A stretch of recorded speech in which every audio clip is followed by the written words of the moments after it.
Jadi kami sekarang lagi mau wawancara fotografer bersama dengan teman-teman. Ikuti keseruan kami ya.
Selamat sore Kak, kami dari SMA Negeri Satu Raya, lebih tepatnya kelas 12 tingkat 3, ingin memenuhi tugas seni budaya, yaitu wawancara ataupun sekaligus apresiasi fotografer. Sebelum kami bertanya Kak, kami mau tahu tentang biografi Kakak. Biografi ya, awalnya panjang soalnya. Jadi biografi saya sebagai fotografer berawal dari memang hobi ya. Jadi bapak dulu suka melukis. SD selalu menang melukis, cuman ya melukis ini kan pada saat di daerah kita ini tidak terlalu dipastikan. Jadi kayak teknologi kalau di santai. Jadi saya itu bagaimana cara karya-karya bapak itu biar bisa terpublis.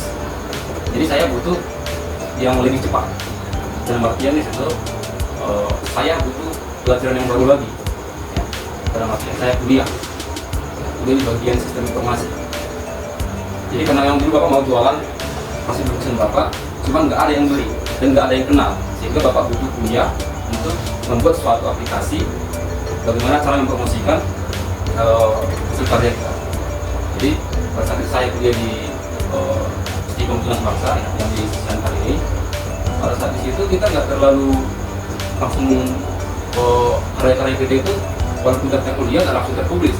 Kita butuh sistem untuk memperkenalkan karya kita tersebut. Dalam artian di dalam fotografi itu ilmu fotografi itu susah kita dapatkan pada saat itu sih. Susah, butuh khusus lagi khusus untuk fotografi. Di dalam perkuliahan itu kita nggak ada dapat SKS itu mata kuliah tersebut. Jadi kita butuh di luar lagi, ilmu dari luar. Karena bapak dulu kursus di bagian yang namanya fotografi juga. Di guru kita sudah dalam itu kita belajar. Dan walaupun kita belajar pada saat itu kita udah tahu ilmunya itu, belum tentu juga karya-karya kita ini diminati banyak orang. Ya walaupun kita jago moto, walaupun jago misalnya kita membuat sistem kayak foto studio ini bagus gimana, itu nggak jadi jadi yang utama lah. Tapi di sini kita temukan bahwasanya ternyata bukan skill itu yang paling utama. Yang pertama itu public speakingnya. Ya, di perkuliahan lah kita temukan bagaimana cara mengkonsep atau sistem biar karya-karya kita itu bisa dikenal semua orang. Jadi kita disuruh di situ membuat suatu aplikasi yang namanya dalam artian yang zaman sekarang itu website. Jadi di website itulah kita membuat suatu aplikasi situs website dan disitulah kita buat galeri kita. Ya, di situ kita membuat galeri kita. Pada saat itu kan bapak nggak ada bimbingan orang dalam. Biasanya kalau misalnya orang dapat job besar harus ada orang dalam. Misalnya kita ada di pemerintahan, kita dapat job dari pemerintahan, itu kita harus minimal ada orang dalamnya. Sementara kita ini yang nggak punya orang dalam, kita memutuskan dia buat sistem sendiri. Ya, makanya bapak butuh website lagi. Nah dari situ bapak mengerti membuat website, lalu karya-karya bapak itu bapak perkenalkan. Setelah bapak terkenal, baru sudah lumayan lah banyak jobnya. Jadi kira-kira seperti itulah biografi dari singkat dari bapak. Bapak biasanya kalau punya job Iya. Atau bapak kalau foto cuma distribusi atau untuk kalau bapak sebenarnya banyak ya, mungkin sebagai inspirasi tadi ya, makanya bapak bukan cuma fotografer, bapak juga dulu dari kecil. Bapak programmer, ya. Bapak cuma programmer, terus buat desainer juga, grafik desainer juga, arsitektur juga. Jadi ilmu bapak udah lumayan banyak. Fotografi ini hanya bagian kecil dari ilmu bapak, hanya hobi aja. Ya, jadi dalam arti di situ ini hanya bagian apa bapak hiburan bapak aja, lagu di sini aja. Jadi kalau bapak lagi capek bapak di situ.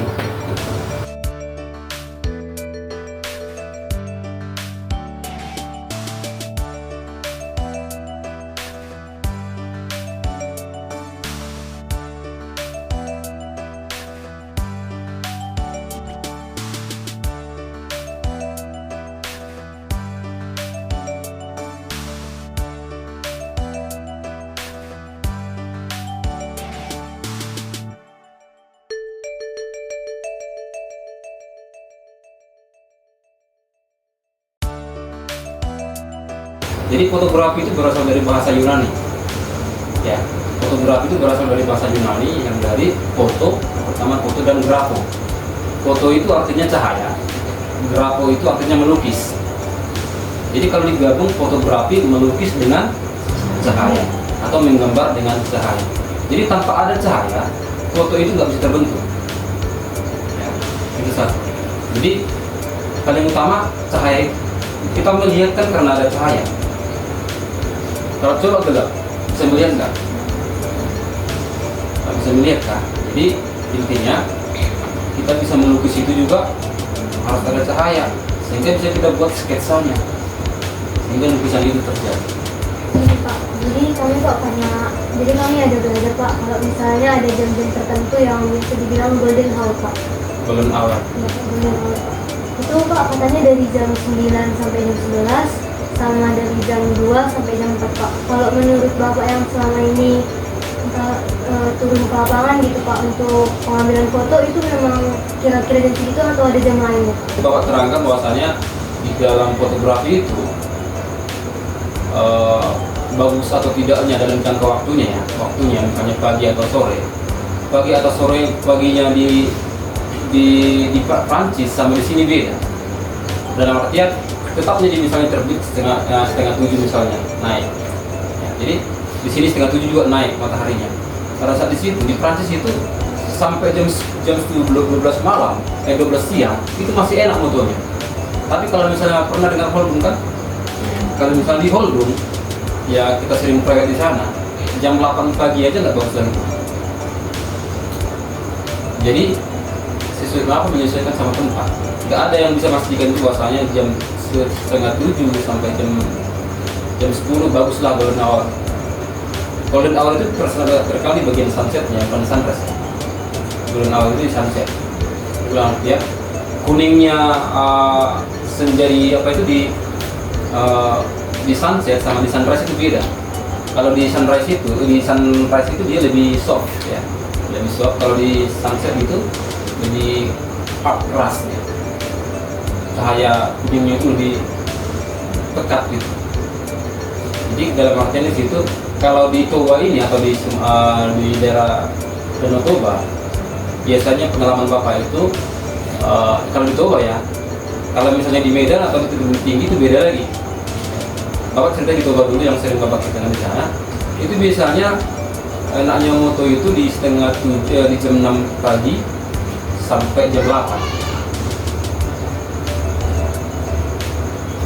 Kalau sore dia di jam setengah 5 sampai jam setengah 7.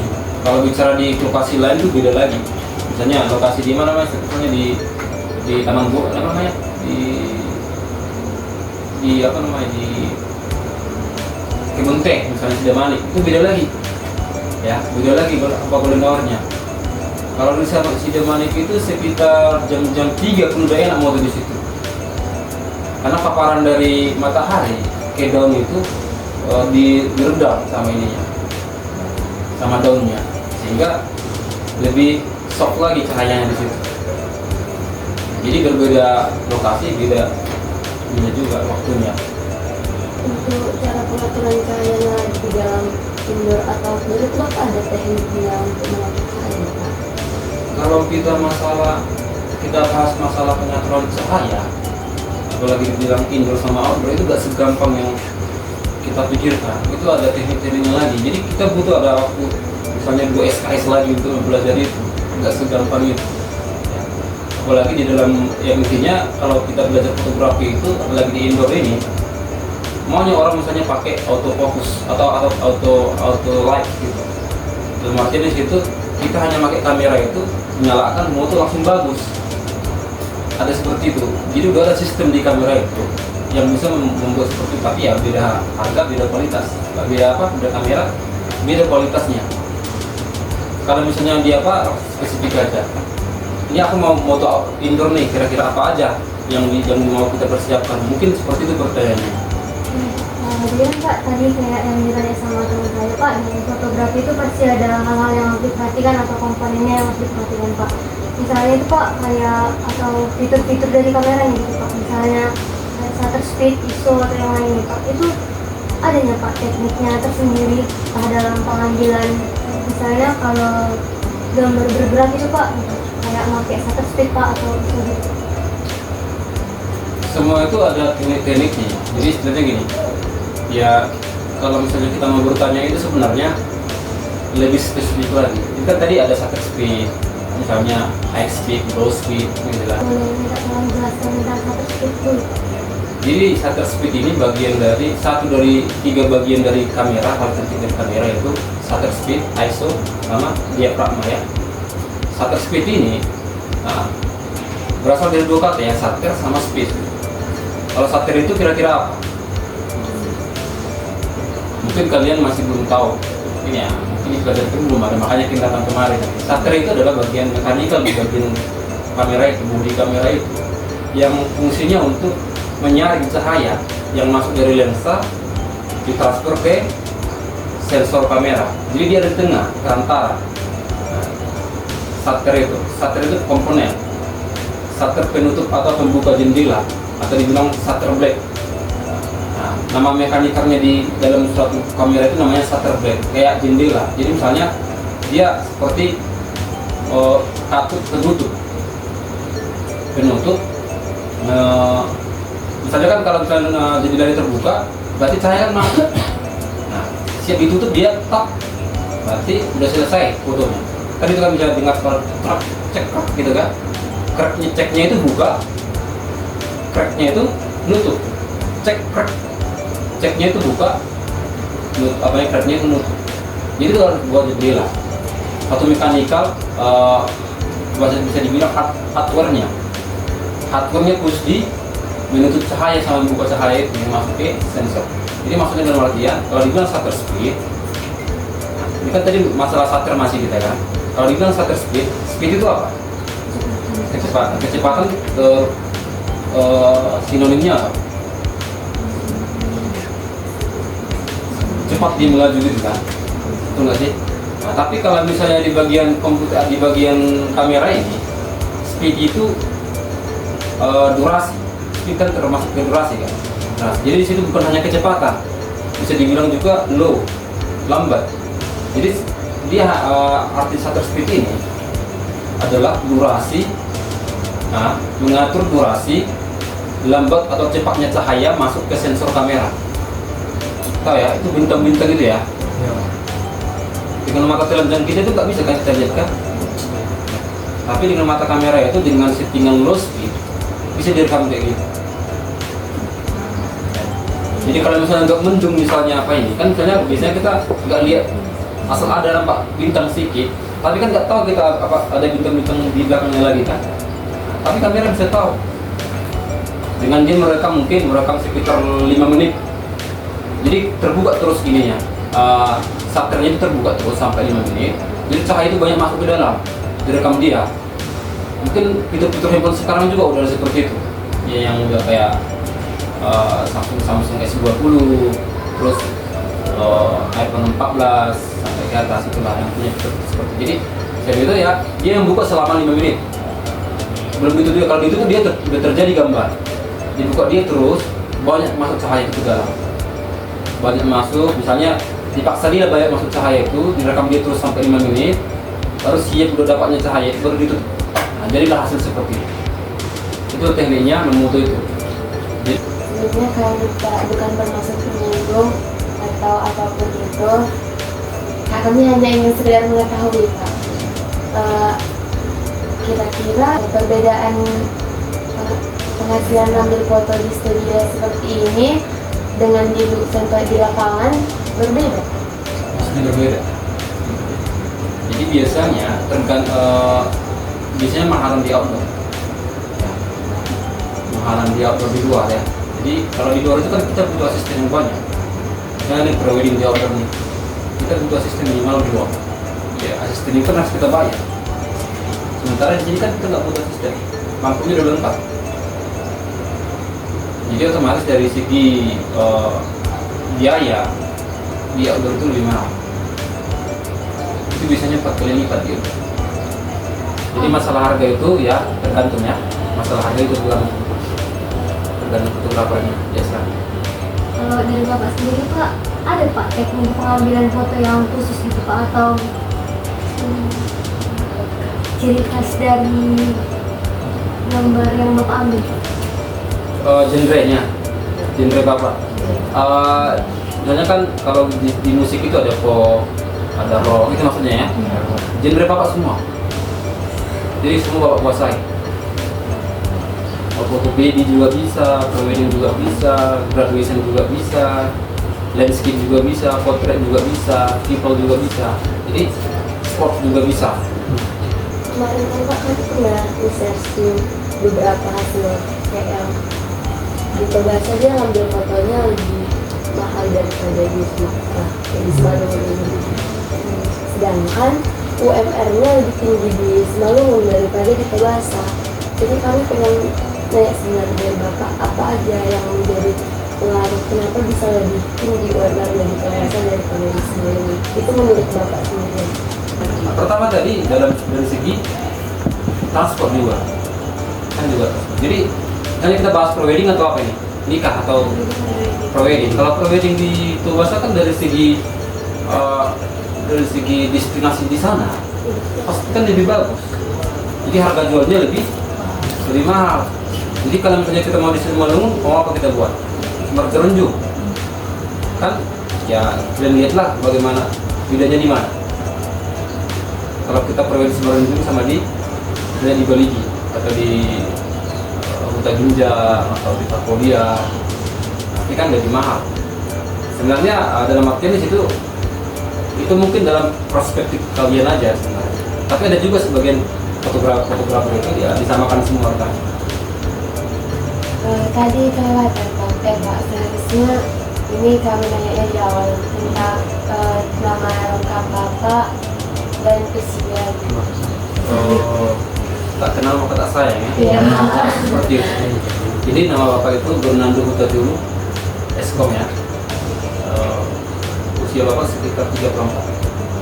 Tahun depan baru 30. Bapak lahir di Toba ya, Kumpak Sigiri namanya, di daerah Toba. Bapak itu lahir di tanggal 14 Juni 1990. Jadi Pak, setelah kami mempelajari fotografi ini, menurut kami ini keren karena nggak semua orang bisa memenuhi kriteria untuk fotografi dan nggak semua orang bisa mengambil fotografi dengan baik, dan juga nggak semua orang bisa menciptakan usaha seperti ini. Jadi Pak, sekian dari wawancara sekaligus apresiasi kami. Di sini kami diberikan oleh Ibu Guru pendamping kami angket, yang dimana ini diisi oleh Bapak.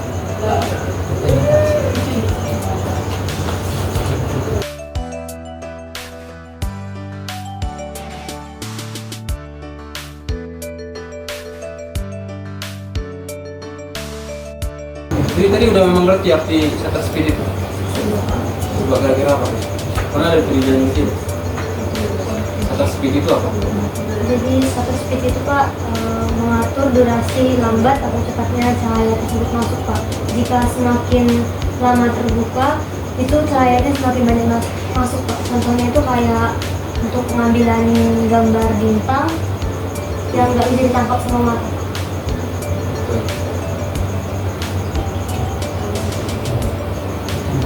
Kalau tadi shutter itu Pak, shutter speed itu terbagi atas dua kata. Shutter itu menyaring cahaya yang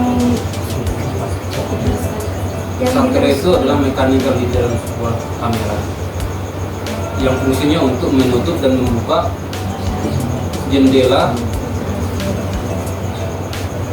Itu katup adalah shutter itu katup. Katup yang berfungsi membuka dan menutup. Membuka itu kan berarti dia membiarkan cahayanya masuk. Kalau ditutup berarti cahaya tertutup dan masuk juga terjadilah hasil. Kalau terbuka terus cahayanya otomatis hasilnya jadi putih kan. Over. Jadi dan kalau nggak ditutup pun apanya, misalnya itu nggak bakal hasilnya pun nggak ada, dia putih bersih gitu. Saya tiba-tiba belum waktunya menutup, terus kamera kita matikan, hasilnya itu pasti putih.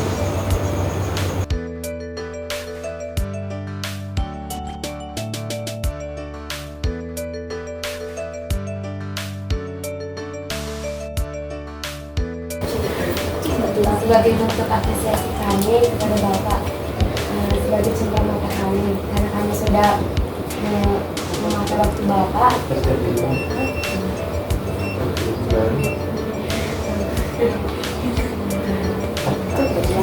Dan dilihat dari harganya Pak, karena kami juga masih sedang belajar. Semoga jika kami sukses nanti, jika kami membutuhkan atau ada di antara kami nanti mau priwet, mau bisa menggunakan jasa Bapak.